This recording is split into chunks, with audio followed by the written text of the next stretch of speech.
justement, on va revenir sur ce dossier grec avec vous, Georges Laëdric. Bonjour, dans le journal de l'économie.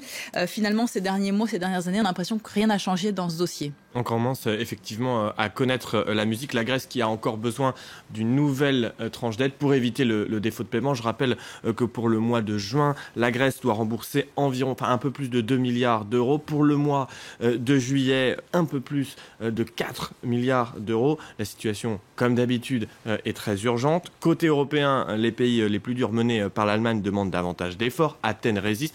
On a encore le sentiment que les discussions vont traîner en longueur. La grande différence, cette fois-ci, c'est que la Grèce a un allié. Il s'agit du Fonds monétaire international, le Fonds monétaire international qui mène une bataille théorique vis-à-vis, notamment de l'Allemagne qui demande plus d'austérité. Dans une lettre ouverte aux différents ministres des Finances de la zone euro, Christine Lagarde, la directrice générale du FMI, a estimé que les nouvelles mesures d'austérité n'étaient pas crédibles et n'étaient pas souhaitables. Et ça, c'est plutôt surprenant de voir maintenant le FMI devenir un allié finalement de la Grèce. Justement parce qu'Alexis Tsipras s'en est pris régulièrement aux positions du FMI ces derniers mois. Effectivement, c'est très facile pour lui de s'en prendre au Fonds monétaire international. C'est un bouc émissaire évident, mais en coulisses, c'est un petit peu différent. Ce qu'il va se passer aujourd'hui lors de l'Eurogroupe, c'est que les Européens vont discuter sur les mesures nécessaires de la part du gouvernement grec et en particulier sur l'excédent budgétaire que la Grèce doit dégager. Alors les Allemands disent environ 3,5% du PIB. Le FMI, lui,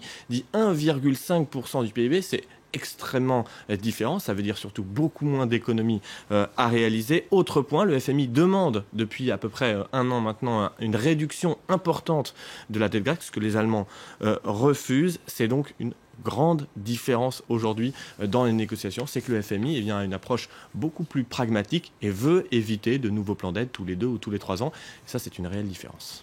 On va regarder maintenant la tendance sur les marchés financiers en Asie. Alors pour le moment, le retour de la dette grecque ne se fait pas encore sentir. On regarde surtout les chiffres des exportations chinoises qui sont plutôt mauvaises ce matin. Vous le voyez, moins 2,23% donc à la bourse de Shanghai en attendant l'ouverture des places européennes.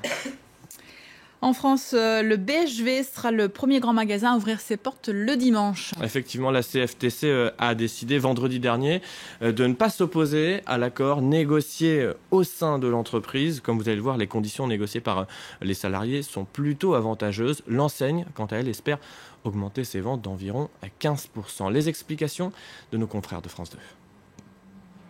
Dès cet été, les portes de ce grand magasin parisien seront ouvertes tous les dimanches.